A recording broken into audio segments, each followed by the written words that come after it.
lebih dulu masuk antri dibandingkan saya, itu saat ini kami posisinya sama-sama di 4B, gitu ya.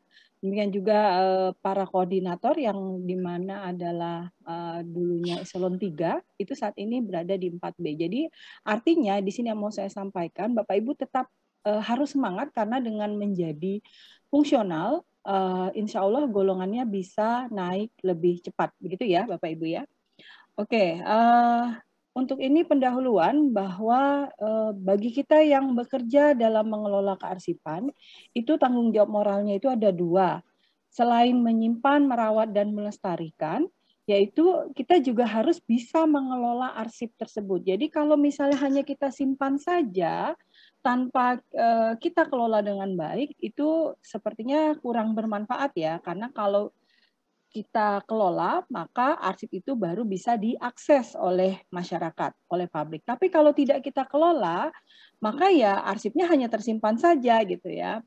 Jadi artinya dengan adanya arsip statis ini, ada banyak hal yang bisa kita lakukan dan tanggung jawab kita bukan hanya menyimpan, tapi juga bagaimana arsip itu bisa disajikan kepada masyarakat, ya.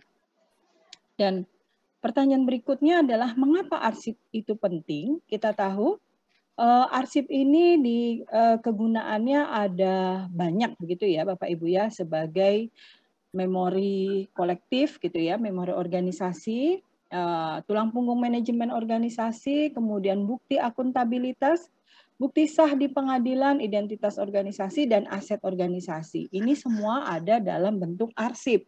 Jadi kalau Bapak Ibu lihat gitu ya di medsos atau di televisi, ketika ada seseorang yang dianggap sebagai tersangka, itu yang dijemput arsipnya dulu apa orangnya dulu, Bapak Ibu? Arsipnya dulu apa orangnya dulu? Arsipnya dulu. Pasti arsipnya dulu, dokumennya dulu yang dokumennya dulu ya. Ya, akan diamankan itu dokumennya dulu. Baru nanti orangnya gitu ya, kalau berdasarkan dokumen itu memang terbukti yang bersangkutan adalah bersalah. Dan demikian juga ketika kita dianggap sudah bekerja, itu dilihat dari apa? Dari arsip. Karena nggak bisa kita hanya sekedar secara lisan, oh iya itu kemarin sudah saya kerjakan. Tapi pasti akan ditanya, coba mana buktinya kalau ibu atau bapak sudah melakukan pekerjaan tersebut. Pasti akan ada laporan gitu ya. Kemudian ada pertanggungjawaban penggunaan anggaran. Nah itulah yang menjadi bukti akuntabilitas kinerja kita. Demikian juga terkait dengan aset. Gitu. Bapak Ibu kalau sampai arsip kepemilikan tanah perguruan tinggi Bapak Ibu hilang atau rusak, tidak bisa dibaca lagi, mungkin nggak aset itu akan berpindah tangan? Mungkin. Karena Bapak Ibu tidak punya arsipnya. Jadi artinya arsip ini memegang peranan penting dalam kehidupan kita di organisasi gitu ya.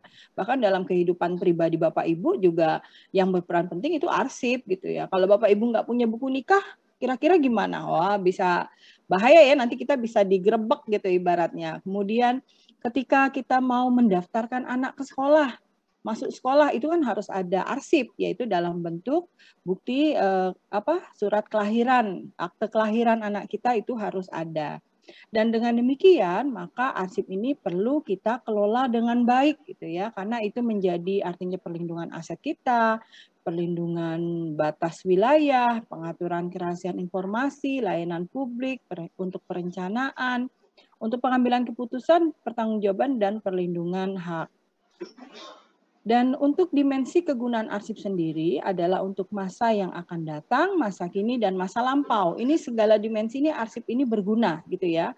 Masa lampau tentunya adalah sebagai rekaman peristiwa atau sebagai memori kolektif. Coba kita bayangkan seandainya Indonesia ini tidak punya arsip tentang teks proklamasi. Ya. Kira-kira generasi sekarang ini tahu nggak gitu ya? Teks proklamasi itu seperti apa sih? Benar nggak sih Indonesia sudah merdeka gitu ya? Jadi itu menjadi memori kolektif. Jadi memang wajib ada. Dan kemudian untuk masa kini, tentu ini ketika Bapak Ibu berkegiatan di unit masing-masing, tentu butuh yang namanya arsip. Ya. Artinya, walaupun kegiatan sudah selesai, arsip itu ada retensinya, artinya nanti masih akan diperiksa oleh BPK gitu ya, dan masih akan digunakan lagi untuk rujukan kegiatan berikutnya.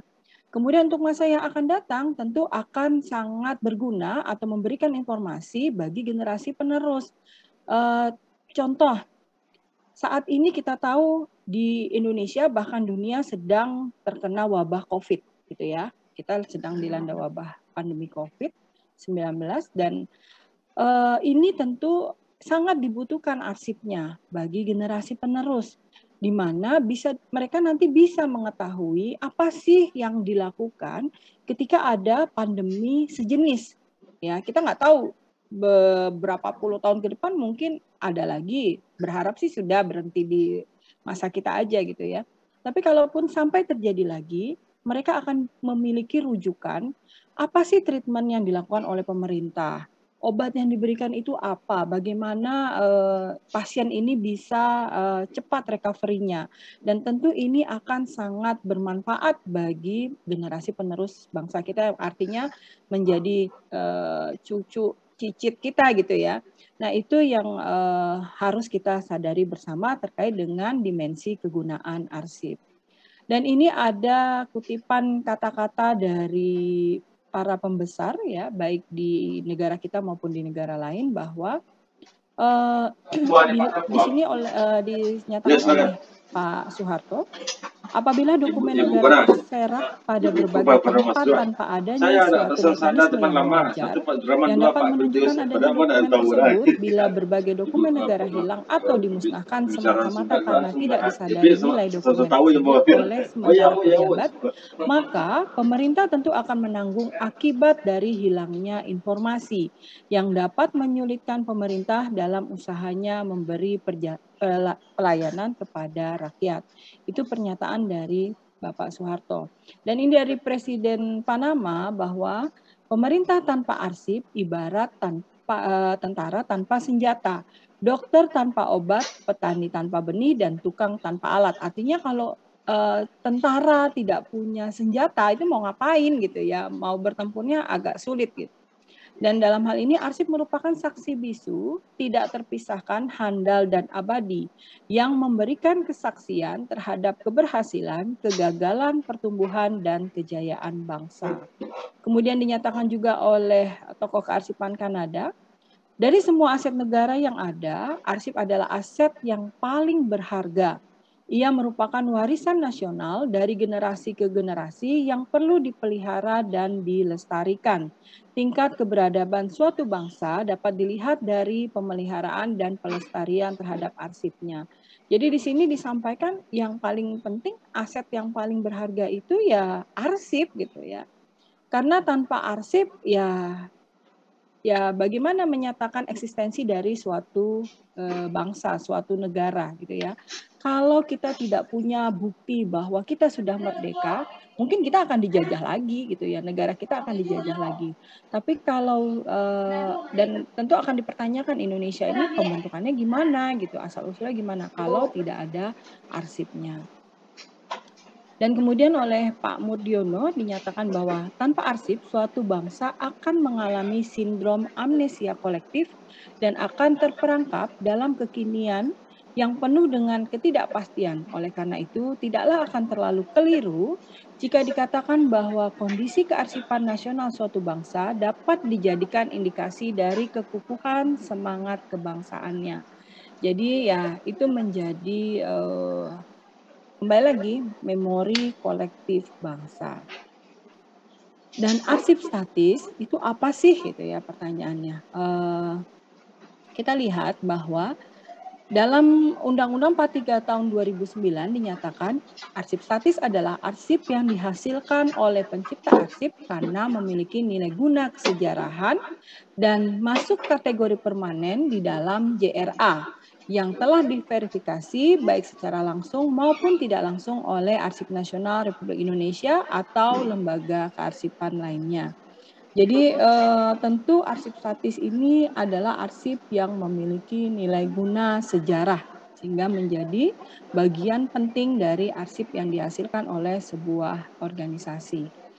Dan dinyatakan juga bahwa arsip statis adalah arsip yang tidak digunakan secara langsung untuk penyelenggaraan administrasi kegiatan organisasi dan memiliki nilai guna sejarah. Nah, ini kan yang tidak digunakan secara langsung. Kalau arsip yang digunakan secara langsung untuk penyelenggaraan administrasi disebut arsip apa, Bapak Ibu? Dinamis. Dinamisnya yang Ibu, mohon yang maaf masih nge-freeze slide-nya. Ya. Oke. Ada di slide berapa sekarang, Bu?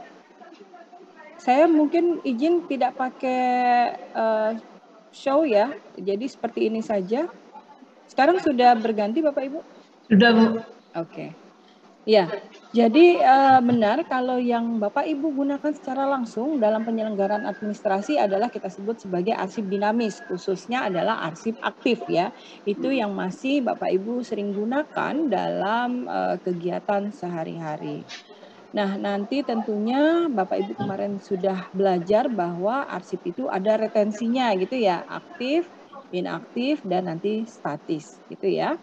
Dan dalam hal ini dikatakan juga bahwa kita bisa lihat ciri-ciri dari arsip statis yaitu satu, memiliki nilai kesejarahan, kemudian telah habis masa retensinya dan berketerangan dipermanenkan. Jadi bagi Bapak Ibu yang sudah memiliki JRA di perguruan tingginya tentu ini akan mudah untuk mengetahui mana yang akan menjadi arsip statis. Yaitu dengan dilihat dari mana Bapak Ibu? Lihat. Dari mananya nanti kita bisa tahu mana yang akan menjadi arsip statis? Dari nilai sejarahnya, Bu. Dari nilai sejarah. Kemudian dari mana lagi? Sudah masa retensinya telah habis. Oke, jadi bisa dilihat di JRA ya? Ya. Keterangan permanen. Ya, berketerangan permanen. Jadi kalau di JRA permanen itu sudah pasti akan menjadi arsip statis, begitu ya? Dan kemudian kita langsung ke slide berikutnya. Ini ada beberapa peraturan Kepala Arsip Nasional tentang arsip statis. Jadi bagi Bapak Ibu di perguruan tinggi yang belum memiliki peraturan tentang pengelolaan arsip statis, nah ini bisa mengacu pada perkaanri ini gitu ya. Ada banyak mulai dari kriteria penetapan, penyerahan arsip statis perseorangan, pedoman keterbukaan arsip statis gitu ya. Kemudian sampai dengan bagaimana melakukan pengelolaan terhadap arsip statis. Nah, ini bisa Bapak Ibu googling di website kami, itu semua sudah disediakan. Kemudian jadi kalau kita simpulkan fungsi dari arsip statis yaitu satu, sebagai memori kolektif identitas dan jati diri bangsa. Kemudian sebagai bahan penelitian dan pengembangan ilmu pengetahuan dan sebagai sumber informasi publik. Oke, mungkin sampai di sini ada yang ingin ditanyakan Bapak Ibu tentang arsip statis? Silakan, ada yang mau bertanya tidak? Belum? Belum, Ibu. Ya, belum. Kalau belum, saya lanjutkan. Jadi izin bertanya, Bu. Oke, dengan Bapak siapa?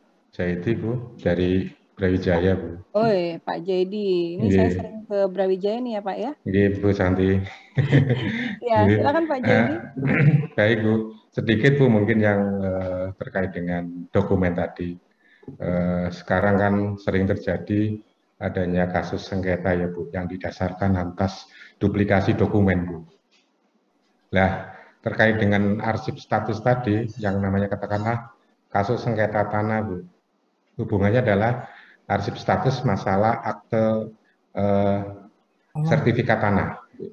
Nah, terkait duplikasi itu sebagai arsiparis Bu, barangkali telaahnya adalah bagaimana kita bisa membuktikan mana sumber bukti yang sah atau yang asli, karena ada dengan duplikasi itu otomatis ada sebuah kemiripan terkait dengan pencetakan dokumen itu sendiri.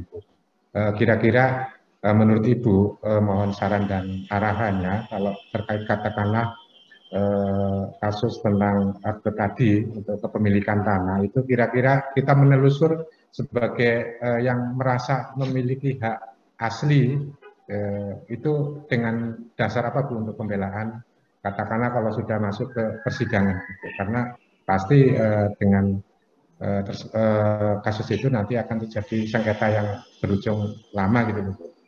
Mungkin itu Bu yang berkenaan dengan arsip statis terkait dengan surat sertifikat tanah Bu. Mohon arahannya Bu mungkin Bu. Baik, terima kasih Pak Jadi. Jadi ini untuk membuktikan apakah arsip itu asli atau tidak gitu ya Pak ya, terkait dengan kepemilikan tanah tersebut. Memang arsiparis itu harus bisa menjadi saksi ahli khususnya dalam membuktikan keaslian dari sebuah dokumen.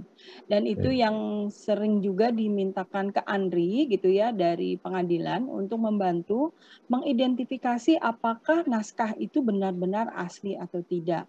Sebenarnya yang pertama kita lihat Pak, kalau memang sudah ada tata naskah dinas dari instansi yang mengeluarkan surat sertifikat tanah tersebut gitu ya, ketika misalnya sertifikat tahun 1975 anggap gitu ya.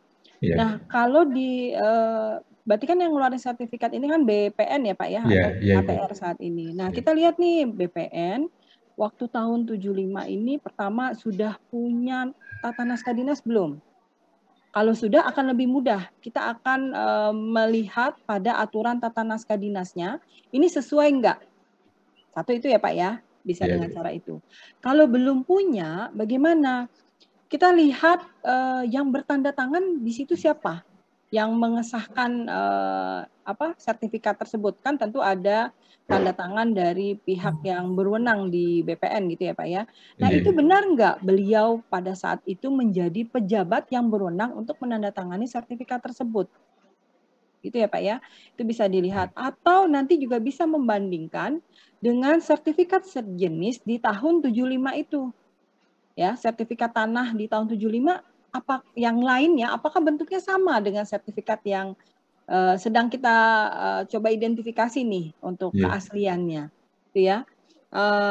Itu beberapa cara yang bisa kita lakukan Pak untuk mengetahui keaslian dari sebuah dokumen. Kalau ada tata naskah dinas yang tadi saya bilang akan lebih mudah karena nanti kita bisa tahu apakah jenis hurufnya sesuai atau tidak, gitu ya. Cara penulisannya itu sesuai atau tidak secara struktur. Kemudian stempelnya sesuai atau tidak itu akan sangat memudahkan. Tapi kalau belum ya itu tadi cara lainnya adalah dengan membandingkan dengan arsip sejenis di tahun yang sama gitu ya. Kemudian mengecek pejabatnya yang bertanda tangan di situ apakah memang yang berwenang atau tidak gitu. Atau syukur-syukur bisa ditelusuri lagi terkait dengan kepemilikan sebelumnya. Apakah ada riwayat kepemilikan sebelumnya. Nanti itu bisa terlacak sebenarnya. Seperti itu Pak Jaidi. Ini Ibu, terima kasih atas pencerahannya Bu. Ya, terima kasih Pak Jaidi. Saya Bu, kalau ada kesempatan Nurmika dari UNESA. Boleh, silakan Bu Nurmika. Ya. Ibu mungkin saya cerita dulu tentang pengelola arsip dinamis dan statis. Ini saya tarik ke diri saya dulu ya Bu ya. Saya kan di fakultas yang notabene baru 6 bulan belum ada arsipnya. Sedangkan SKP mengelola arsip dinamis dan statis. Sementara arsip dinamis kan banyak. Kami belum menemukan arsip statis yang ada di sana. Sedangkan di SKP gimana Bu? Nanti hasil kerjanya bagaimana itu? Andaikan sampai lama tidak ada arsip status. Oke. Terima kasih. Terima kasih Bu Nurmika. Oh ini baliknya ujung-ujungnya SKP juga ini ya. Karena baru masih bingung ya Bapak Ibu ya. Bingung Bu. Jadi, jadi begini. Pertama Bapak Ibu, yang saya ketahui Bapak Ibu nih untuk arsiparis perguruan tinggi yang di lingkungan Kemendikbud itu ada aplikasi ya untuk ngisi SKP-nya ya. Jadi Bapak Ibu hanya bisa memilih begitu ya? Iya, disiar Bu. Oke, memilih melalui aplikasi tersebut. Nah, yang perlu saya sampaikan, tadi Bu Nurmika bilang ada dinamis, ada statis nih. Ibu sebagai arsiparis apa Bu? Arsiparis Madya Penetaraan. Oke, arsiparis Madya. Sebenarnya Bapak Ibu, kalau saat ini Bapak Ibu adalah di unit pengolah, itu yang Bapak Ibu pilih itu adalah arsip dinamis. Pekerjaan yang terkait dengan pengelolaan arsip dinamis. Karena memang di tempat Bapak Ibu adanya arsip dinamis, bukan arsip statis gitu ya. Arsip statis itu kan adanya di lembaga kearsipan perguruan tinggi. Iya betul, atau di UPT atau di kantor arsip gitu, unit kearsipan. Itu adanya di sana. Bukan berarti Bapak Ibu tidak bisa juga, bisa nanti Bapak Ibu mengerjakan arsip statis, tapi biasanya itu dibentuk tim oleh unit arsipnya gitu ya, oleh UPT-nya atau oleh LKPT-nya, itu biasanya nanti dibuat tim untuk mengelola arsip statis di sana. Jadi Bapak Ibu itu hanya memilih pekerjaan yang mungkin dilakukan oleh Bapak Ibu. Gitu ya. Jadi kalau yang tidak mungkin dilakukan itu nggak usah Bapak Ibu pilih, karena nanti itu akan merugikan Bapak Ibu. Kenapa saya bilang merugikan? Saat ini kita menggunakan sistem SKP, bukan angka kredit, bukan kayak dulu ya pakai angka kredit. Walaupun nanti SKP-nya dikonversikan ke angka kredit, tapi kan tentu caranya berbeda. Artinya kalau SKP itu adalah nanti dilihat lebih pada kualitas, bukan kuantitas. Kembali lagi Bapak Ibu, dilihatnya adalah pada kualitas bukan kuantitas. Jadi Bapak Ibu tentu sudah tahu ada Peraturan Kepala ANRI nomor 23 tahun 2017 tentang standar kualitas hasil kerja. Itu ya. Jadi ketika Bapak Ibu menyatakan memilih SKP terkait dengan di arsip dinamis itu Madya ada memberikan bimbingan konsultasi gitu ya. Nah, ketika Bapak Ibu memilih bimbingan konsultasi, Bapak Ibu harus lihat di Perka 23 2017, nanti di akhir tahun laporannya harus seperti apa, itu menyesuaikan di Perka 23 2017. Oh, kalau bimbingan konsultasi laporannya harus ada pendahuluan, harus ada terkait waktu dan pelaksanaan kegiatan, materi yang diberikan, kondisi sebelum, kondisi setelah konsultasi. Nah, itu yang harus Bapak Ibu ikuti. Jadi penilaian dari tim penilai nanti akan melihat apakah Bapak Ibu bukti kerjanya sudah sesuai dengan Perka 23 2017 tadi. Mulai dari laporannya, format laporannya sesuai apa tidak, kemudian surat perintahnya ada atau tidak gitu. Itu yang akan lebih diprioritaskan oleh tim penilai. Jadi bukan berarti Bapak Ibu adalah sebagai arsiparis Madya terus memilih pekerjaan arsiparis Madya di dinamis ada, di statis ada, anggaplah total ada 30 pekerjaan terus Bapak Ibu pilih semua. Enggak, tidak begitu. Jadi pilih yang mungkin Bapak Ibu kerjakan. Contoh di saya, karena saat ini saya ada di pembinaan kearsipan, maka saya hanya memilih pekerjaan yang terkait tadi pemberian bimbingan konsultasi, memberikan layanan fasilitasi saja sebenarnya bukan Madya, kalau nggak salah itu pekerjaannya arsiparis muda. Tapi karena memang itu menjadi hal yang wajib di tempat kami, artinya itu menjadi tugas utama kami, sama melakukan telaah JRA. Udah, jadi hanya 3 jenis pekerjaan di Madya yang saya pilih untuk menjadi tugas utama saya di SKP saya. Tentunya nanti 3 jenis ini bukan hanya berarti saya hanya melakukan 3 pekerjaan, tidak, tentu nanti telaah JRA-nya ya tergantung JRA yang diajukan perguruan tinggi pada tahun ini ada berapa, kalau ada 5 ya berarti saya akan melakukan telaah 5 JRA. Kemudian BIMKOS. Ketika nanti, kan kita memang di awal sudah dibagi ya, misalnya kita punya target BIMKOS ada 10, oh saya ke bagian 2 misalnya. Ya udah saya, prioritas saya adalah mengejar memberikan bimbingan konsultasi terhadap 2 instansi, seperti itu. Jadi karena saya di pembinaan, artinya saya tidak bersentuhan dengan arsip statis, sehingga saya tidak memilih pekerjaan atau terkait dengan pengolahan arsip statis sebagai bagian dari SKP saya, seperti itu. Begitu ya, Bapak Ibu sudah paham sampai di situ ya? Jadi jangan sampai salah nih, jangan dipilih semuanya, nanti Bapak Ibu malah bingung ketika akhir tahun harus mengumpulkan bukti kerja, nggak punya karena tidak bisa dilakukan oleh Bapak Ibu, gitu ya? Begitu Bu Nur. Bu, bisa nambah sedikit tentang ini? Oke, habis ini kita lanjut lagi ya, silakan. Ini Bu, memungkinkan enggak Bu? Karena kebetulan saya arsiparis Madya tidak ada di bawah saya satu-satunya gitu. Sendiri apakah memungkinkan saya hanya mengelola arsip dinamis di SKP saya. Itu aja Ibu, terima kasih, mohon maaf. Ya, jadi kalau jadi gini, kita hanya sendiri, nggak ada temennya nih arsiparis lainnya gitu ya. Ya Sedangkan Bu. kondisi arsip kita masih berantakan di unit, begitu ya Bu Nurmika ya? Ya, belum dimulai, akan saya mulai gitu ya Bu. Oke, jadi Bapak Ibu sebagai arsiparis madya kita bisa melakukan pekerjaan arsiparis satu tingkat di bawah, yaitu pekerjaan arsiparis muda, dan juga pekerjaan satu tingkat di atas, yaitu arsiparis utama, gitu ya. Bisa Ya, Bu. melakukan pekerjaan muda, madya, dan utama.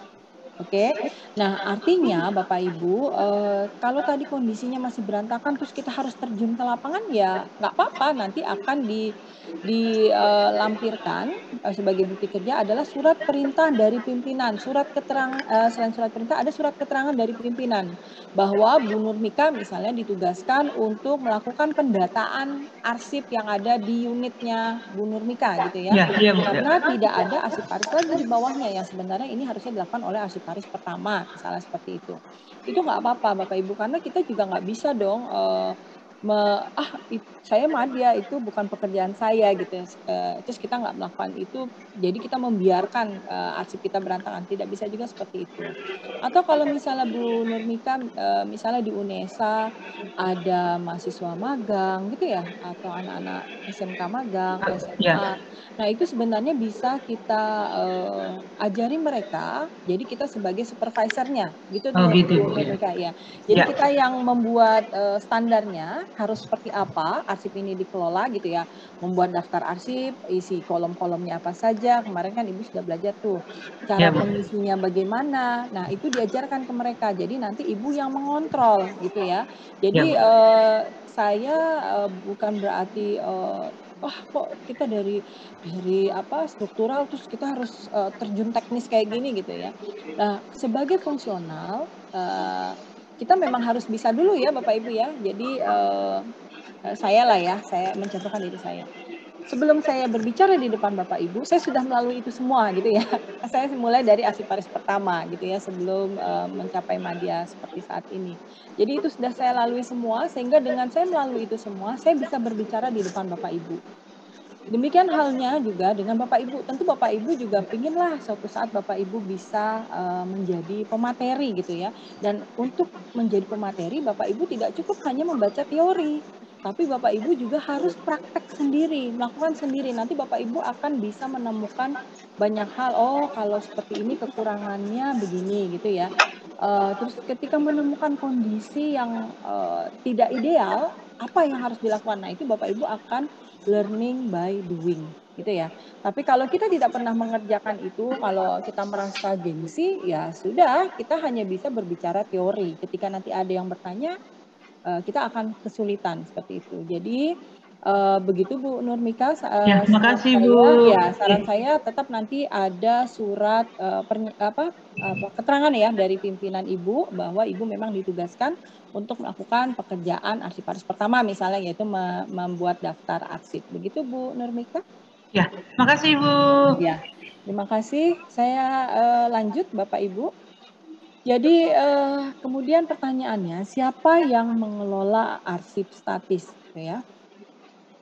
Kita ketahui bahwa dalam organisasi kearsipan ada arsip tadi ada yang dinamis, ada yang statis. Nah, dalam hal ini pencipta arsip yaitu lembaga negara, Pemda, PTN, BUMN dan BUMD ini adalah tugasnya mengelola yang namanya arsip aktif dan arsip inaktif yang merupakan bagian dari arsip dinamis. Di mana arsip aktif sendiri adalah akan dikelola oleh unit pengolah, sedangkan arsip inaktif akan dikelola oleh unit kearsipan. Dan nanti kalau memang retensi inaktifnya sudah habis dan berketerangan permanen, maka arsip itu akan menjadi arsip statis yang artinya harus diserahkan ke lembaga kearsipan. Di mana untuk pemerintah pusat maka ada di ANRI, lembaga kearsipannya, pemerintah daerah provinsi ada di arsip daerah provinsi, untuk pemerintah daerah kabupaten kota ada di arsip daerah kabupaten kota. Nah, yang istimewa adalah perguruan tinggi negeri. di mana perguruan tinggi negeri memiliki wewenang untuk membuat lembaga kearsipan perguruan tinggi atau biasa dikenal juga dengan arsip perguruan tinggi. Itu ya, jadi arsip statisnya tidak diserahkan ke instansi lain, tapi diserahkan ke bagian lain yang memang ditugaskan secara struktur organisasi untuk mengelola arsip statis di perguruan tinggi. Dan di sini adalah kalau UNESA ya berarti ada yang mengelola arsip statis punyanya UNESA, di UNESA sendiri, tidak di universitas lainnya begitu ya. Ini menjadi suatu yang istimewa bagi perguruan tinggi, sedangkan kalau selain perguruan tinggi itu harus menyerahkan sesuai dengan kewenangannya nih. Berarti kalau seperti Kemenq, Kemenkes gitu ya, yang ada di pusat nih harus nyerahin ke ANRI gitu arsip statisnya ya. Sedangkan yang ada di lingkungan provinsi ya harus menyerahkan ke arsip daerah provinsi. Seperti itu terkait dengan organisasi kearsipan.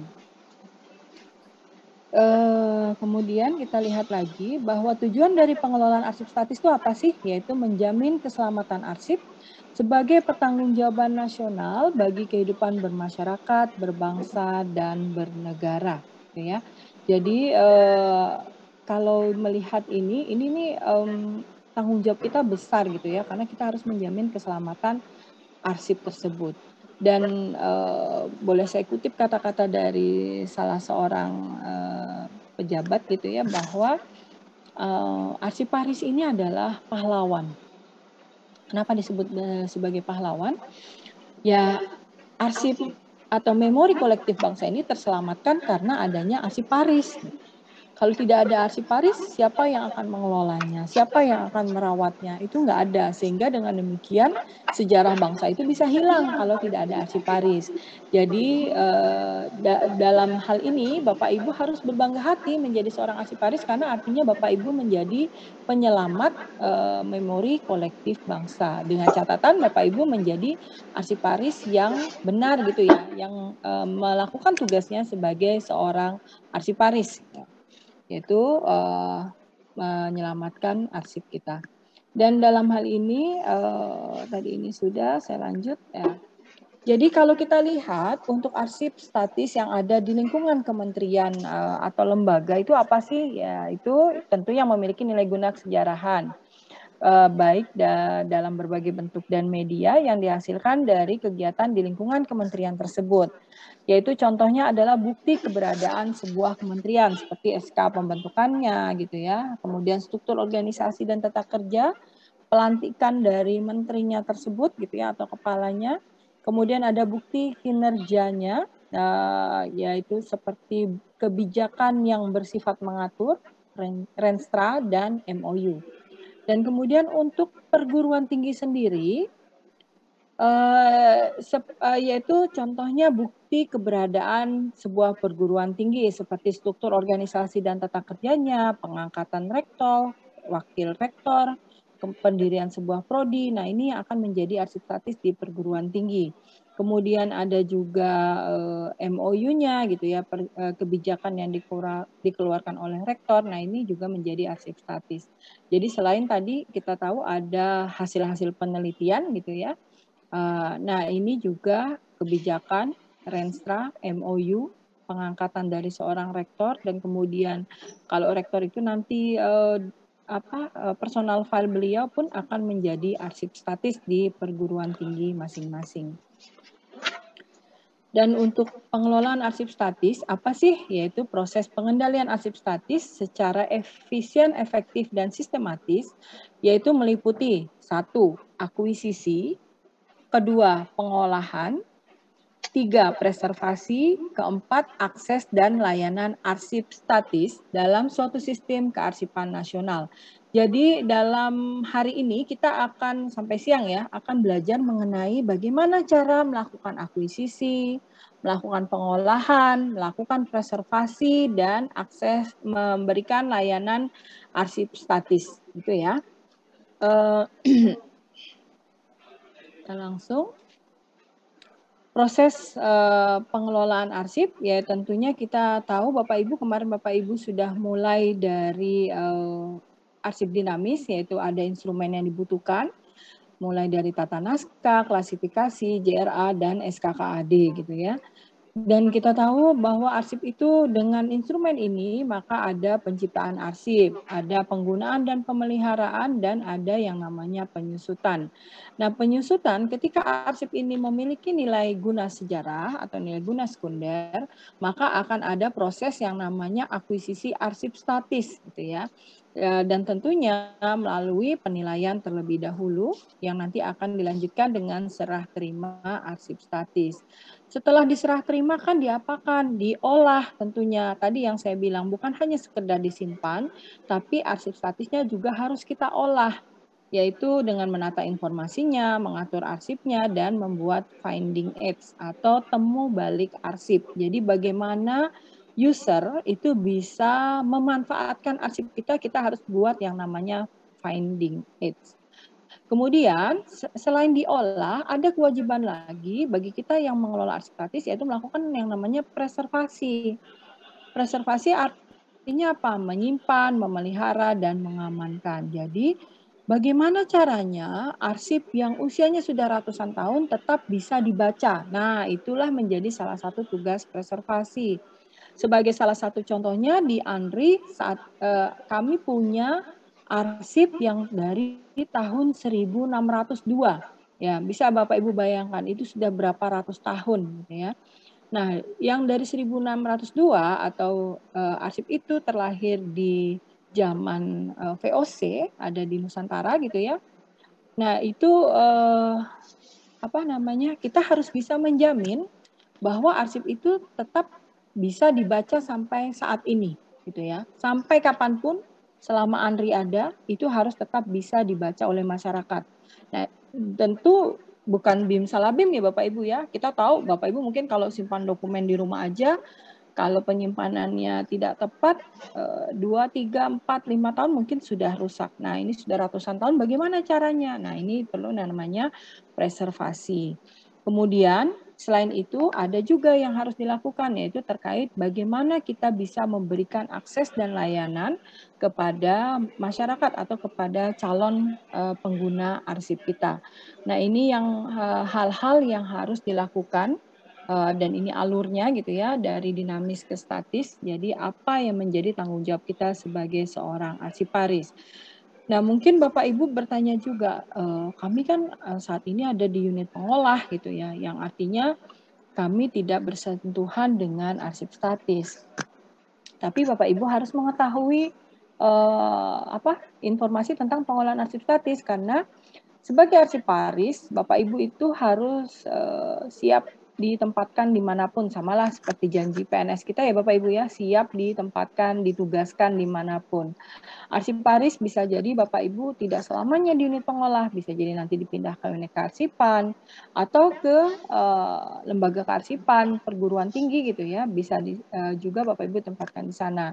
Dan tentunya dengan mengetahui cara mengelola arsip statis, nanti nih Bapak Ibu kalau di unit pengolah nih harus lebih hati-hati nih gitu. Jadi Bapak Ibu sudah bisa tahu hal-hal yang bisa Bapak Ibu lakukan supaya arsip dinamis yang ada di Bapak Ibu itu bisa terselamatkan sampai nanti menjadi arsip statis ya.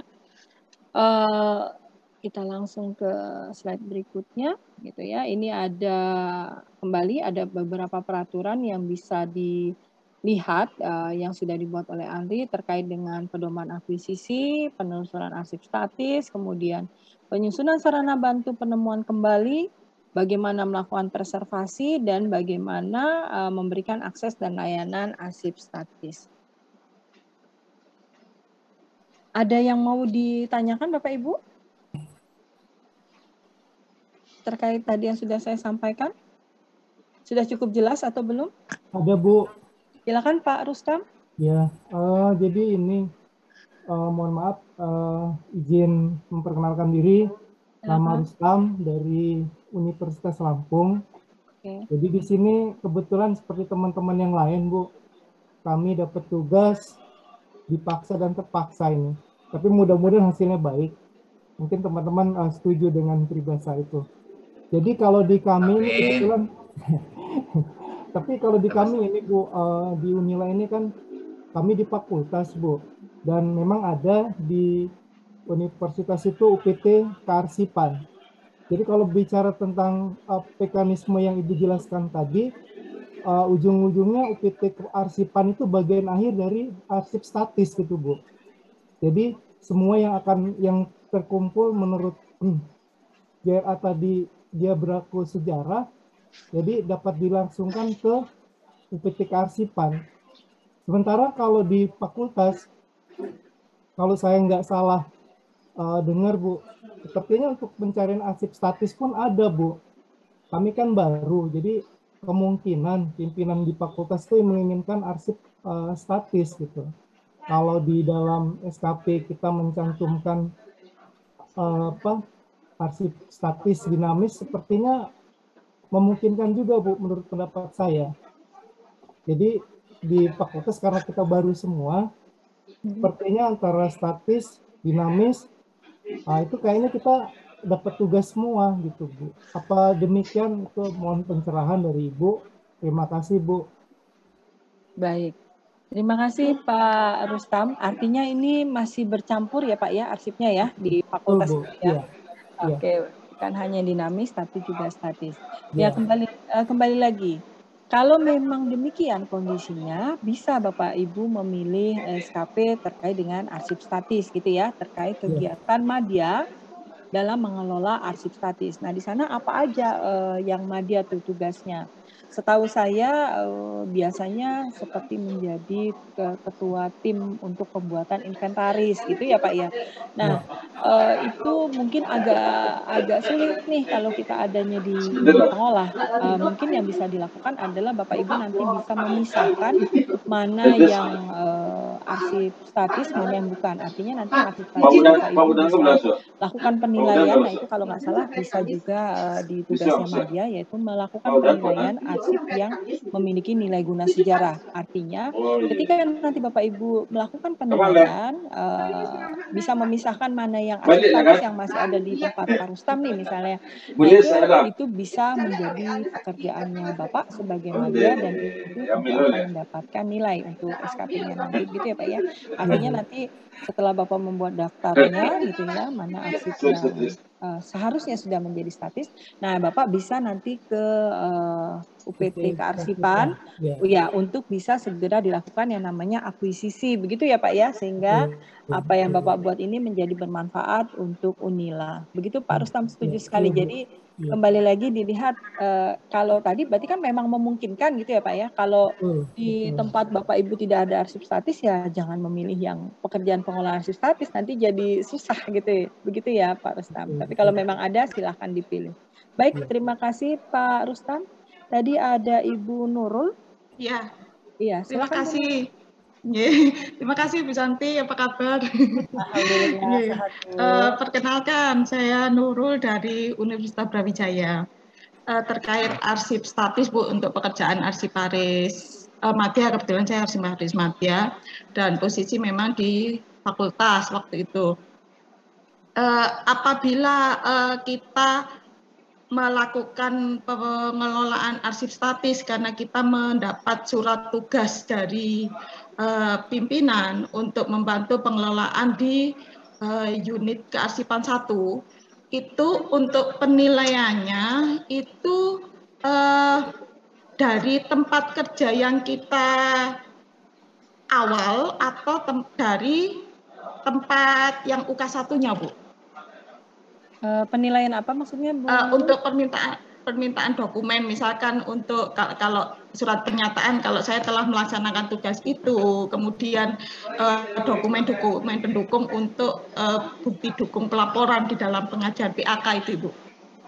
Oke, karena sistem SKP ini adalah supporting unit ya Bu ya, jadi kita harus mensupport kegiatan di unit kita sendiri.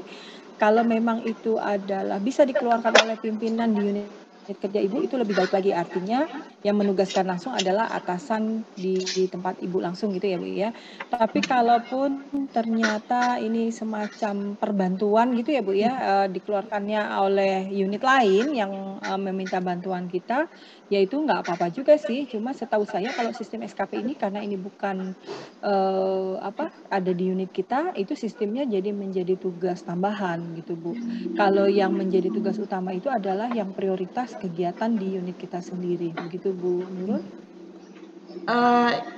Untuk kegiatan-kegiatan arsiparismadya kalau di unit kerja kita kesulitan Bu Santi, karena mungkin Bu Santi juga sudah tahu ketika kita undang di bulan April atau Februari kemarin ya Bu ya di Universitas Brawijaya itu unit kearsipan 2-nya yang berfungsi sebagai sentral arsip itu belum berjalan. Jadi untuk lahan kami untuk arsiparis muda dan mada itu belum ada. Kan di uraian tugasnya arsiparis mada dan muda itu memverifikasi, menilai begitu ya Bu ya. Dan materinya belum ada. Akhirnya kita mencoba melakukan koordinasi dan pemantapan di dalam penyusunan NSPK. Kebetulan NSPK-nya kita dari 4 instrumen itu yang belum jadi itu SKKAD yang JRA, Tata Naskah Dinas, kemudian klasifikasi arsip sudah ada walaupun perlu pembaharuan dan perlu updating. Nah, di dalam penyusunan SKKAD ini juga saya terlibat di sana sebagai tim penyusunnya. Kira-kira apakah ini bisa menjadi tugas kita, tugas utama untuk arsiparis madya? Oke. Ini agak melenceng ya Bu ya, jadinya ke SKP. Sebenarnya kenapa ujung-ujungnya SKP terus ya, padahal nanti ada yang khusus nih yang nyampe SKP. Ya nanti mungkin bisa dibahas lebih mendalam lagi dengan kawan saya yang lain ya Bu Nurul. Cuma yang saya ketahui sih apalagi kalau untuk pembentukan kebijakan gitu ya Bu ya, karena ini menjadi payung hukum dari kegiatan kearsipan kita, ini bisa Bu. Jadi nanti Ibu tinggal membuat buktinya gitu ya, berupa surat tugas Ibu, kemudian nanti ada peran Ibu di dalam tim yang nanti dituangkan dalam laporan gitu ya Bu ya. Dan nanti perkembangan peraturannya itu sampai mana, apakah masih dalam bentuk draft atau sudah menjadi sebuah peraturan, tentu itu nanti nilainya akan berbeda, begitu Bu Nurul. Oh begitu. Terus satu lagi Bu, yang untuk arsip statusnya sekarang ke konten boleh Bu? Maksudnya tadi Ibu membantu dalam mengelola arsip statis di UPT gitu ya Bu ya? Ya di lembaga kearsipan UK 1-nya. Ya, berarti itu kan akan dibentuk tim ya Bu ya. Jadi minta nanti pembentukan SK tim atau ada ya, sudah ada. Ya, tapi bukan hanya sekedar SK tim, tapi Ibu nanti juga harus draft, kemudian laporan. Jangan lupa laporan ya Bu. Laporan ini bukan laporan tim ya Bu ya, tapi laporan individu. Betul. Peran Ibu di situ apa? Nah, itu yang nanti harus Ibu tuangkan di dalam laporan. Begitu Bu Nurul. Terima kasih. Ada satu pertanyaan lagi Bu tentang arsip statis ini sekarang. Iya, gimana? Kita kemarin untuk di UK 1 memang sudah memiliki beberapa arsip statis, tetapi di dalam prosedurnya itu kurang lengkap. Artinya arsip statis yang kita peroleh atau yang diserahkan di UK 1 itu belum disertai dengan berita acara dan daftar yang resmi dari pencipta arsip. Nah, sedangkan sekarang kan ada perubahan nomenklatur. Itu kalau kita mau menindaklanjuti arsip statis itu apa yang harus kita lakukan? Apakah kita membuatkan dokumen lengkapnya dulu biar kita proses lebih lanjut atau arsip yang ada itu langsung kita proses untuk kita kelola? Ya. Sebenarnya ketika penyerahan arsip statis ini bukan hanya sekedar menyerahkan arsip sebenarnya Bapak Ibu. Itulah kenapa harus ada berita acara, ada daftar arsip. Kenapa? Karena di sini juga penyerahan tanggung jawab, gitu ya. Yang dikhawatirkan ketika dari unit tidak ada daftar arsipnya, kemudian tiba-tiba dicari hilang, Nah ini yang salah siapa gitu ya. Unit pasti akan beralasan bahwa oh kita sudah serahkan semua ke UPT gitu. Iya, betul. Betul ya, tapi UPT juga tidak bisa menjamin benar nggak arsip itu waktu diserahin kemarin ada di dalamnya kan gitu ya. Iya. Jadi nanti itu nggak enak hubungannya. Sama deh kayak arsip aktif ke inaktif itu kan juga kenapa harus ada berita acara, kenapa harus ada daftar arsip? Ya itu karena itu adalah penyerahan tanggung jawab juga gitu. Jadi sebenarnya pihak yang diserahkan kalau tidak ada daftar itu ya jangan mau gitu ya karena nanti kalau ada apa-apa karena dianggap sudah diserahin ke kita, kita yang disalahkan gitu ya kalau ternyata arsipnya nggak ada. Jadi biar sama-sama enak, harusnya menurut saya adalah diteruskan dulu Bu prosesnya yaitu sampai ada daftar dan berita acara, baru diterima di unit kearsipan atau di UPT ya, di UPT kearsipan untuk nanti dikelola menjadi arsip statis. Kecuali nanti dari pimpinannya mau jamin nih, oh enggak kita nggak akan nyalain, tapi itu kan susah ya kalau harus dituangkan secara tertulis gitu. Jadi apa kalau kita bilang kita nggak maulah membeli kucing dalam karung, yang dimana kita nggak tahu di dalam itu kucingnya seperti apa gitu ya. Itu yang nanti hubungannya jadi nggak enak kalau kayak gitu Bu. Jadi memang lebih baik ada daftar dan ada berita acara. Gitu Bu Nurul. Ya, siap. Terima kasih, Bu, penjelasannya. Ya, terima kasih Bu Nurul. Saya lanjut ya Bapak Ibu. Berikutnya adalah terkait dengan akuisisi arsip statis, yaitu menjadi tahapan pertama dalam pengelolaan arsip statis ya. Di mana di sini akuisisi merupakan proses penambahan khasanah arsip statis. Nih Bapak Ibu nanti jangan sampai nggak tahu akuisisi itu apa sih gitu ya. Yaitu menambah khasanah arsip statis pada lembaga kearsipan yang dilaksanakan melalui kegiatan penyerahan dan arsip statis dan hak pengelolaan dari pencipta arsip kepada lembaga kearsipan. Lembaga kearsipan melaksanakan akuisisi arsip statis yang telah diverifikasi secara langsung, yaitu caranya dengan memverifikasi dengan JRA yang berlaku dan secara tidak langsung, gitu ya. Dan kemudian akuisisi arsip statis oleh lembaga kearsipan diikuti dengan peralihan tanggung jawab pengelolaannya. Jadi ya itu tadi bukan hanya sekedar menarik arsipnya, tapi juga kita punya tanggung jawab untuk mengelolanya. Artinya ya bukan hanya sekedar ditarik, tapi bagaimana arsip itu bisa segera digunakan kembali oleh masyarakat. Dan dalam hal ini, prinsipnya akuisisi arsip statis bisa dilakukan dengan cara penarikan arsip statis oleh lembaga kearsipan. Jadi dalam hal ini lembaga kearsipannya yang jemput bola ke pencipta arsip. Jadi ditarikin nih, oh ini nih bisa dilihat di unit ini memiliki, kok masih nyimpan arsip statis gitu lah, atau di UK2 aku masih nyimpan arsip statis. Nah ini dilakukan yang namanya akuisisi. Atau juga dengan cara serah terima dari pencipta ke lembaga kearsipan. Jadi si penciptanya sudah sadar diri nih, oh kayak tadi Pak Rustam bilang ya, oh di tempat Pak Rustam nih kok masih ada arsip statis, sudah dibuatkan daftarnya, nah kemudian diserahkan ke UPT kearsipan atau ke LKPT. Dengan demikian maka dalam hal ini si pencipta arsipnya nih yang punya inisiatif gitu ya. Kalau tadi lembaga kearsipan yang jemput bola, kalau ini yang cara metode kedua adalah si pencipta arsipnya yang memiliki inisiatif untuk menyerahkan arsip statisnya ke lembaga kearsipan. Jadi bisa dengan dua cara. Kemudian arsip statis yang akan diakuisisi ke lembaga kearsipan telah ditetapkan sebagai arsip statis melalui proses penilaian berdasarkan pedoman penilaian kriteria dan jenis arsip yang memiliki nilai guna sekunder dan telah dinyatakan selesai masa simpan dinamisnya. Jadi tentu saja arsip statis yang diakuisisi itu harus bisa dijamin bahwa memang arsip itu memiliki nilai sejarah, arsip itu secara retensi aktif inaktifnya memang sudah selesai gitu ya. Jadi ada penilaiannya terlebih dahulu, tidak serta-merta langsung menarik saja. Kemudian arsip statis yang diakuisisi itu tentunya diharapkan dalam keadaan teratur dan terdaftar dengan baik. Karena tadi yang saya sampaikan dalam hal ini bukan hanya sekedar arsipnya yang pindah, tapi juga tanggung jawabnya pindah. Dan kalau tidak ada daftar, bagaimana kita mau mengolah nantinya gitu ya. Kemudian serah terima arsip statis dari hasil kegiatan akuisisi arsip statis ini wajib didokumentasikan, yaitu dokumentasinya adalah pembuatan naskah serah terima arsip, berupa berita acara serah terimanya, daftar arsip statisnya yang diserahkan berikut riwayat arsip dan arsipnya.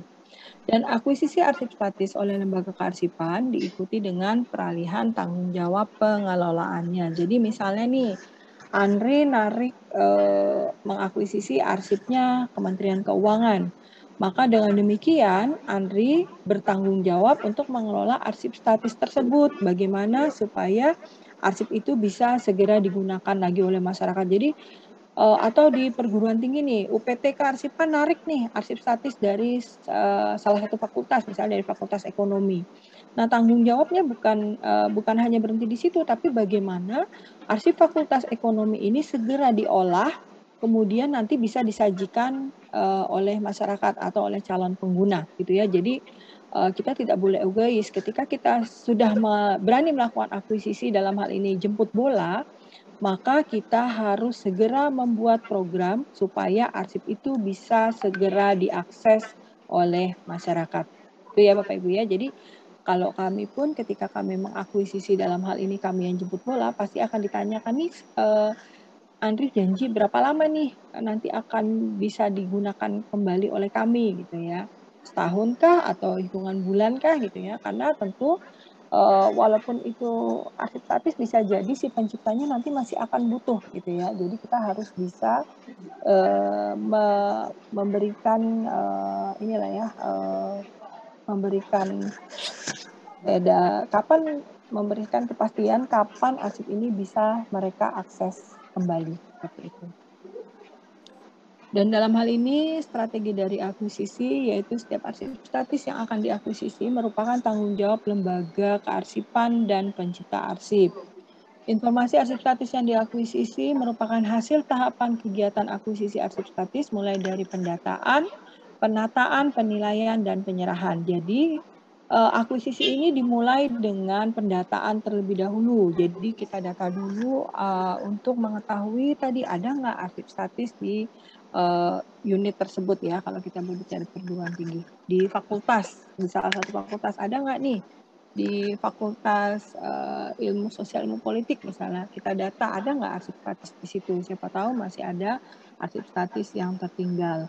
Kemudian setelah didata tentu dilakukan penataan. Dalam hal ini penataannya berarti kita setelah nanti kita nilai ya kita masukkan ke dalam box ketika kita sudah yakin oh ini yang nanti ini yang harus sudah menjadi arsip statis gitu ya. Artinya harus pindah nih pengelolaannya bukan lagi di fakultas tapi ada di LKPT.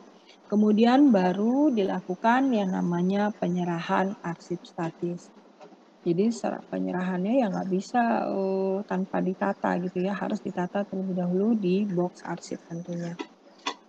Kegiatan akuisisi arsip statis merupakan tahap awal dalam konteks pengelolaan arsip statis yang dilaksanakan oleh lembaga kearsipan untuk menambah khasanah arsip statis. Sebagai tahap awal, maka kegiatan akuisisi arsip statis dilakukan dengan strategi akuisisi atau garis haluan akuisisi, sehingga pelaksanaan akuisisi arsip statis dapat mencapai tujuan pengelolaan arsip statis. Ya.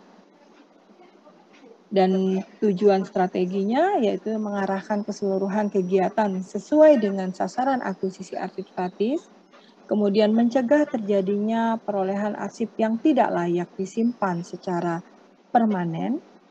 Jadi jangan sampai nih ketika kita akuisisi ternyata di dalamnya ada arsip yang tidak memiliki nilai guna sebenarnya. Itu jadi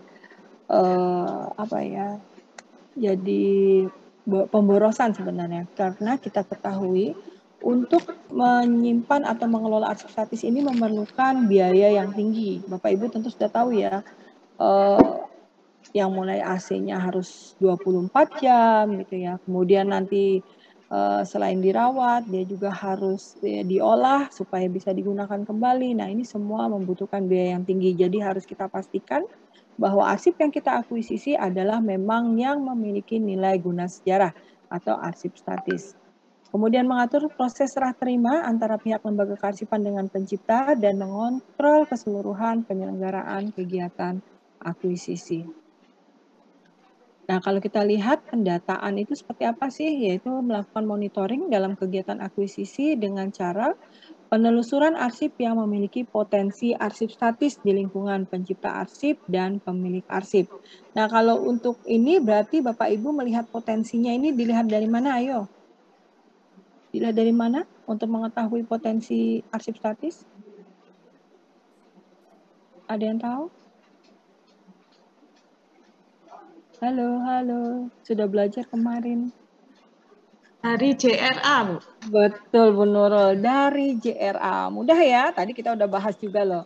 Jadi tentunya Bapak Ibu mau melakukan penelusuran arsip yang memiliki potensi statis ya dilihat aja di JRA gitu ya. Kalau yang sudah punya JRA. Kalau yang belum nih, yang agak susah nih, Bapak Ibu harus memahami dulu mana yang memiliki nilai sejarah bagi perguruan tinggi. Oleh sebab itu sekaligus nih saya sampaikan bagi perguruan tinggi yang belum punya JRA segeralah disusun gitu ya untuk memiliki JRA. Nanti bisa saya bantu gitu ya untuk penyusunan JRA di tempat Bapak Ibu. Nah, itu dalam pendataan. Kemudian dalam penataan, yaitu arsip yang berpotensi statis ditata dengan baik dengan disertai daftar arsip. Jadi, yaitu segera dibuat daftar arsipnya. Dan untuk penilaian, tahapan berikutnya ya, penilaian arsip statis merupakan proses penentuan status arsip yang layak untuk diakuisisi. Verifikasi dilakukan terhadap arsip statis yang tercantum di dalam JRA yang berketerangan permanen, serta terhadap arsip yang belum tercantum dalam JRA, tapi kita pahami bahwa arsip tersebut memiliki nilai guna sejarah dengan didukung oleh bukti berdasarkan ketentuan peraturan perundang-undangan. Jadi andainya pun tidak ada di JRA atau di belum karena mungkin ini jenis yang baru gitu ya, tapi kita tahu dia memiliki nilai guna sejarah, maka ini bisa menjadi salah satu faktor kita masukkan ke dalam kategori arsip statis. Dan kemudian tahapan berikutnya adalah penyerahan arsip statis. Jadi serah terima arsip statis merupakan proses akhir dari kegiatan dari akuisisi. Jadi ending dari akuisisi adalah penyerahan arsip statis terkait dengan peralihan tanggung jawab dan pengelolaan arsip dari pencipta arsip ke lembaga kearsipan.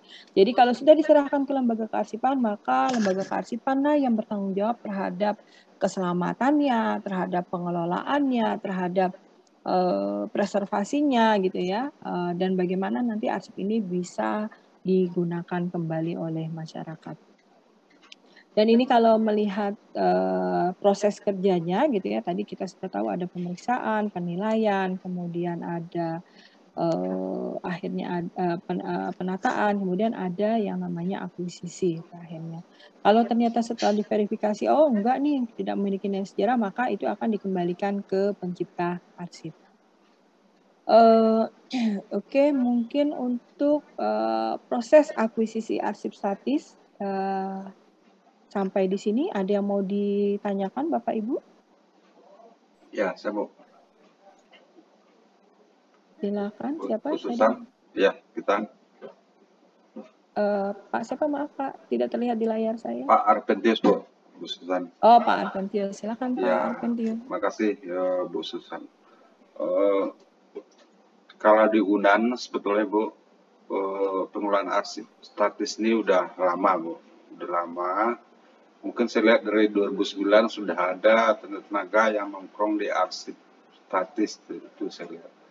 Cuman itu pengelolaan arsip statis itu adalah arsip yang telah ada saja, itu maksudnya. Jadi ada di Unan itu kasusnya seperti ini Bu.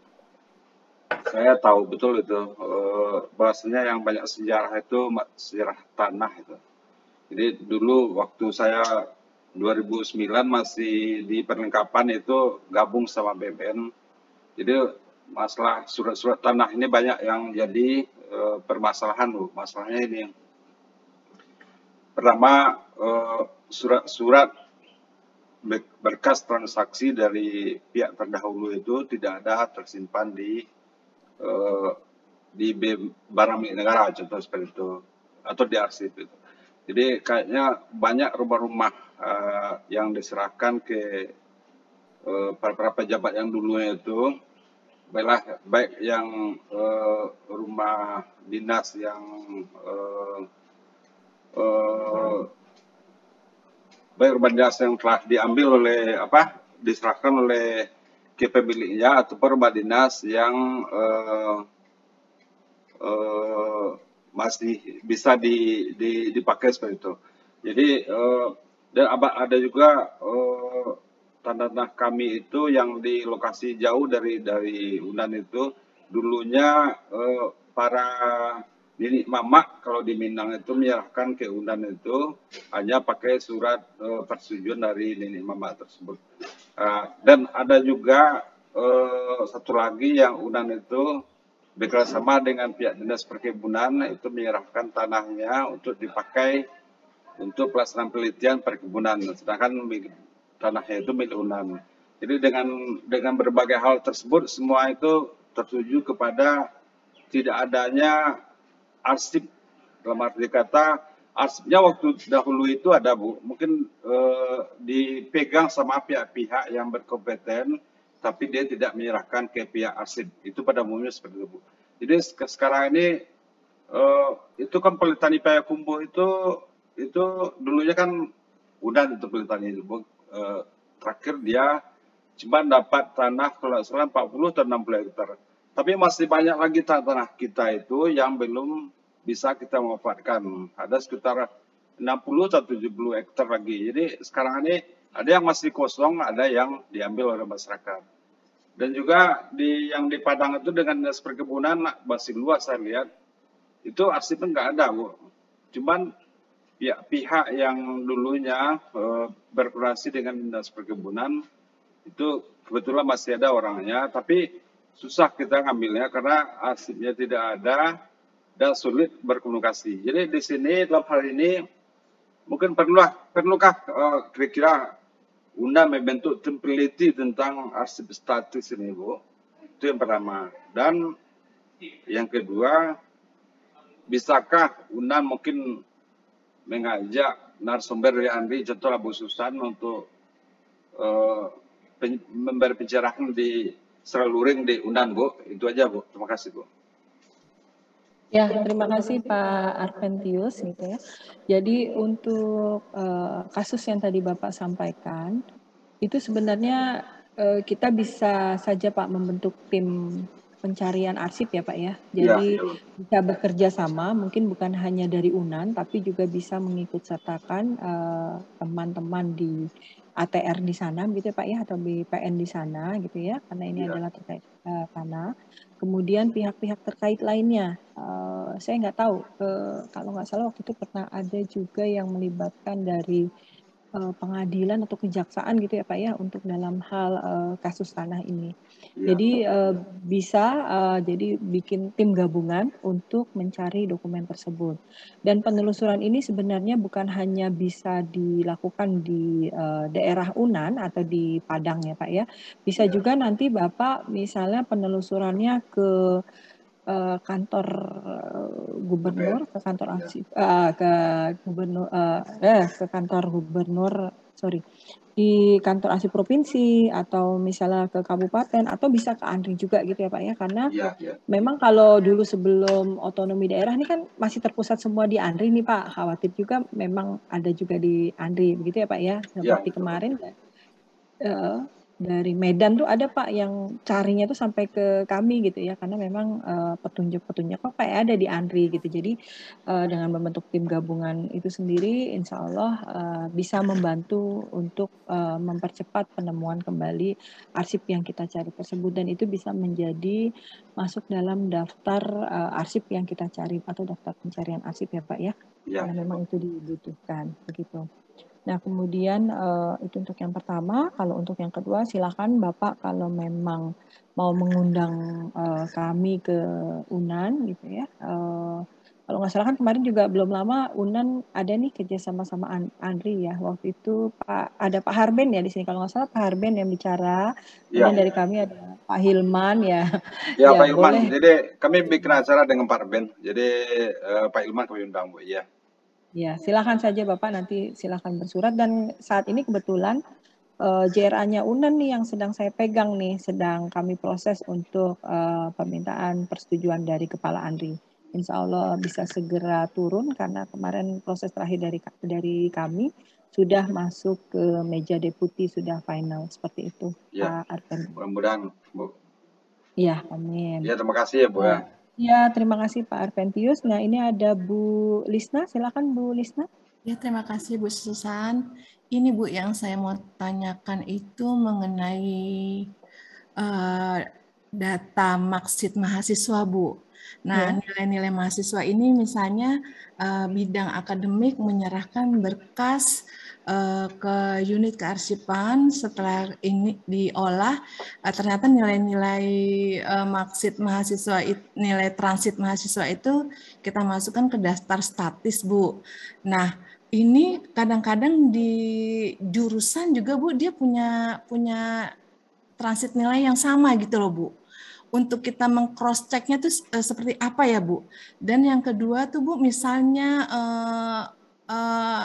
nilai-nilai dari transit mahasiswa itu bisa setelah statis, apa bisa nanti ikut ke dalam pemusnahan setelah ijazah itu keluar gitu Bu?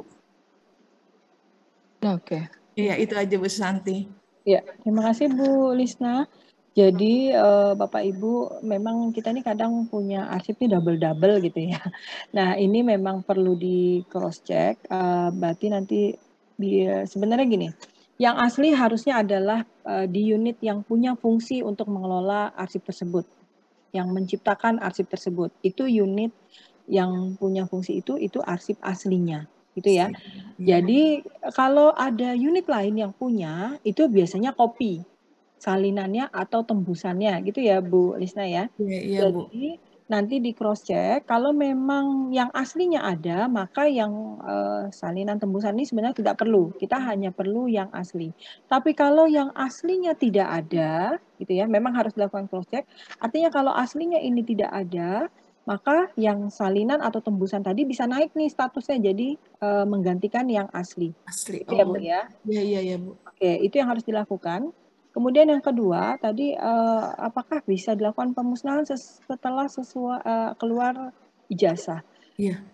Kalau di JRA-nya permanen ya walaupun ijazah sudah keluar ya dia tidak bisa dimusnahkan. Begitu Bu Lisna.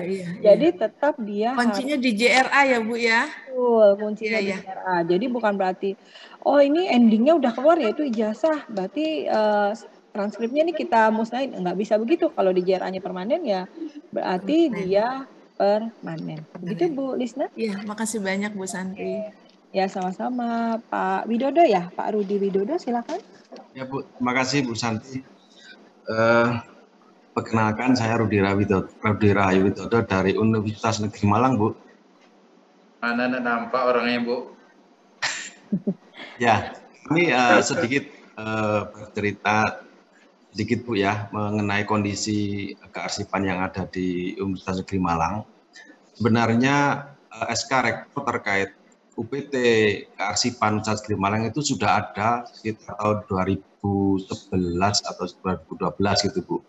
Akan tetapi setelah pergantian tujuh pimpinan, keberadaan kami perhatiannya sudah tidak seperti yang dulu lagi. Ditambah lagi dengan ahli media yang hanya satu-satunya, kemudian ada 3 terampil dan penyelia juga, yang ahli media satu-satunya sudah pensiun, Pak Win itu. Pak Win, oke. Pak Win. Nah, kami saat ini status perguruan tinggi per 25 November kemarin itu sudah menjadi PTNBH. Kami juga di sisi lain hasil dari penyetaraan tidak tahu persis ini struktur organisasi kedudukan UPT kearsipan ini di mana, sehingga kami melangkah pun juga ragu-ragu dan apa yang harus dilakukan. Sementara hasil penyetaraan kemarin itu ada ahli media dan ahli muda saja, sehingga untuk yang tingkat terampil dan penyelia dan yang di bawah ahli muda dan madya itu tidak ada, sehingga langkah kami untuk melakukan pengelolaan arsip baik statis ataupun dinamis itu juga masih meraba-raba begitu, Bu. Nah, ini mohon saran dan pencerahan, Bu, terkait dengan kondisi eksistensi kami kearsipan yang ada di Universitas Negeri Malang yang sebenarnya sudah ada karakter UPT kearsipan. Ini saya kira banyak sekali yang harus kami lakukan sebenarnya. Akan tetapi kami memulainya dari mana? Sementara arsip statis yang harus dilakukan di tingkat fakultas itu kan kita masih belum tahu, masih sudah diakuisisi apa belum di UK1. Sehingga menurut kami, wah ini terlalu banyak pekerjaan, di sisi lain harus sebagai subkoordinator dan koordinator ini yang banyak menyita waktu, sehingga fokus terhadap kearsipan ini malah berkurang, hanya seolah-olah hanya sebagai sampingan, padahal itu justru yang menjadi utama fungsional kami. Itu, Bu, mohon pencerahan dari Bu Santi. Terima kasih. Oke, baik, terima kasih Pak Rudi. Pak Rudi, tadi berarti arsiparis hanya 3 orang ya Pak ya untuk kondisi saat ini? Ya, betul, Bu. Yang terampil penyelia itu yang ijazah SMA rata-rata itu. Oke, Bapak sendiri sebagai madya sekarang? Muda. Muda. Oke. Jadi memang ini agak sulit ya Pak ya. Tapi dengan tadi bahwa di sana sudah ada peraturan terkait dengan pembentukan UPT kearsipan, ya harusnya itu berjalan ya Pak ya. Harus berjalan, berarti kalau tanya mulai dari mana, ini sepertinya harus buat tim gabungan Pak, untuk yaitu tadi pertama adalah melakukan pendataan arsip yang ada di unit masing-masing nih.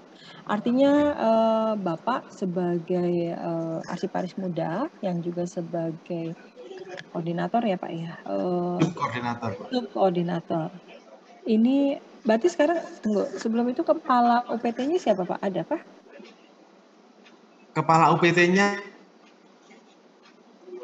belum ada, Bu. Ya hanya dikelola oleh 3 staf itu dan 1 ahli madya.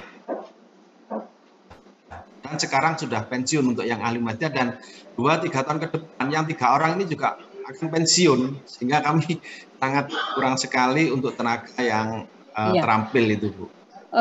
Yang saya tahu Universitas Negeri Malang sepertinya belum punya kebijakan ya Pak ya, kebijakan terkait dengan JRA, betul? Betul, Bu, belum ada. Belum ada, oke. Sekarang gini dulu Pak, karena nanti untuk memudahkan teman-teman dalam melakukan pendataan dalam arti mengetahui mana yang statis, mana yang dinamis ya, itu kan tentu bisa dilihat JRA. Kalau orang awam itu harus pakai JRA, kalau nggak dia agak susah ngawang-ngawang mana yang punya nilai sejarah, mana yang tidak. Jadi saran saya dalam hal ini pertama adalah menyusun kebijakan terkait dengan JRA khususnya, nanti diikuti klasifikasi, kode klasifikasi dan keamanan dan akses. Kalau untuk tata naskahnya sudah punya ya Pak ya? Pasti ngikut Kemendikbud ya Pak ya? Ya Bu, sudah ada tata naskah. Berarti 3 itu yang jadi PR Pak Rudi Widodo untuk bisa segera dibentuk. Nanti boleh menghubungi saya ya untuk terkait dengan JRA khususnya. Nanti akan dibantu. Nah setelah itu nanti kalau sudah jadi peraturan maka itu bisa disebarkan ke unit-unit begitu ya Pak ya, untuk mereka mengetahui retensi arsip yang harus mereka kelola. Misalnya bagian keuangan, untuk jenis arsip ini mereka harusnya nyimpan berapa lama, terus yang usianya misalnya 3 tahun, setelah 3 tahun harus dikemanain, nah itu mereka harus tahu. Jadi artinya nanti dilakukan sosialisasi untuk implementasi JRA itu, baru nanti Bapak bisa bentuk tim untuk ya itu tadi, untuk menyisir, untuk melakukan pendataan atau inventarisir mana arsip yang aktif, yang sudah inaktif, dan mana yang statis. Sehingga yang statis nanti itu adalah tadi dilakukan akuisisi oleh UPT kearsipan. Begitu Pak. Jadi sepertinya itu harus segera Pak.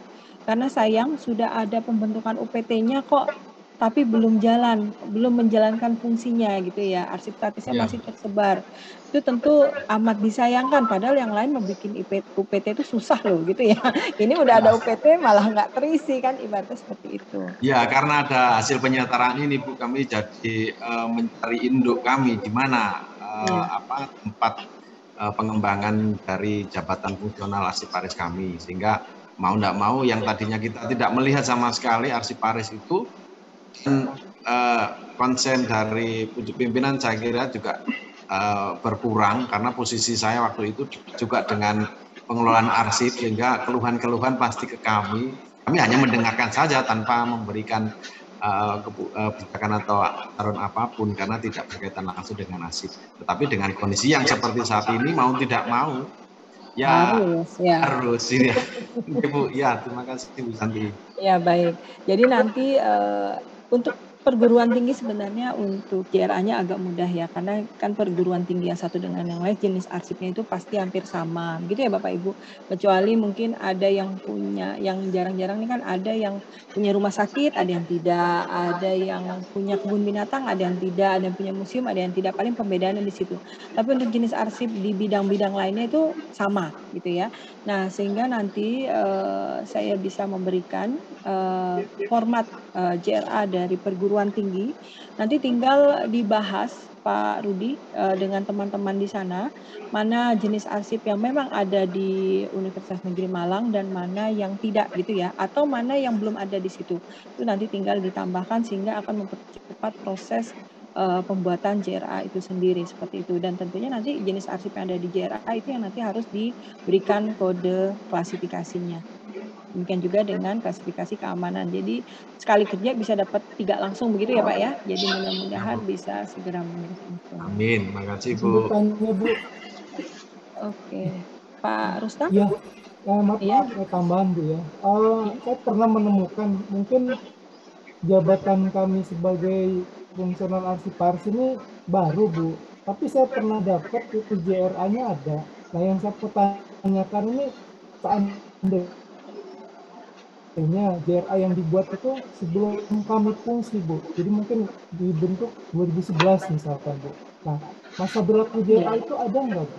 Apa hanya sekedar JRA tetap aja yang kita pakai yang lama gitu? Oke, jadi ya terima kasih Pak. Jadi JRA ini selama belum dibuat yang baru berarti masih bisa digunakan yang lama gitu ya Pak ya.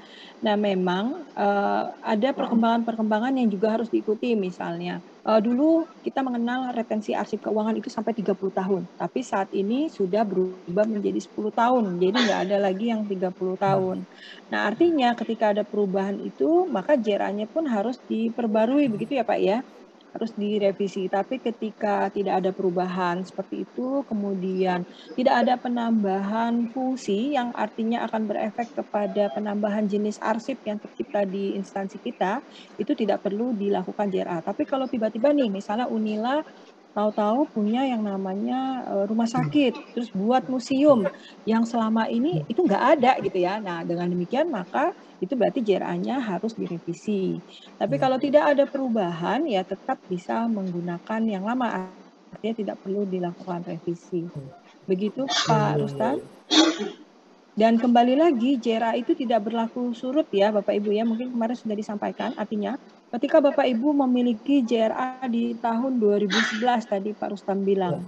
Nah, artinya itu adalah JRA-nya untuk menilai arsip yang tercipta di tahun 2011 sampai nanti terbit JRA baru.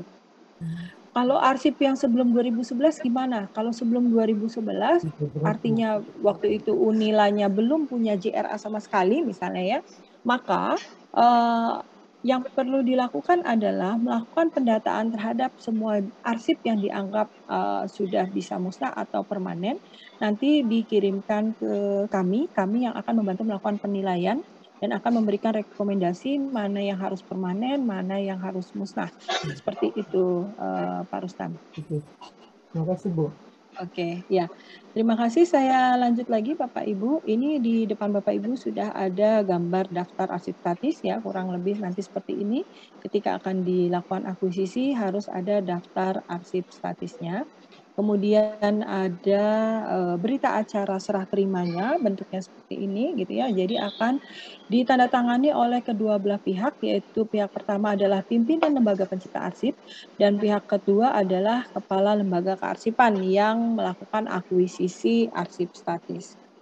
Jadi itu yang harus disediakan ketika nanti dilakukan akuisisi arsip statis.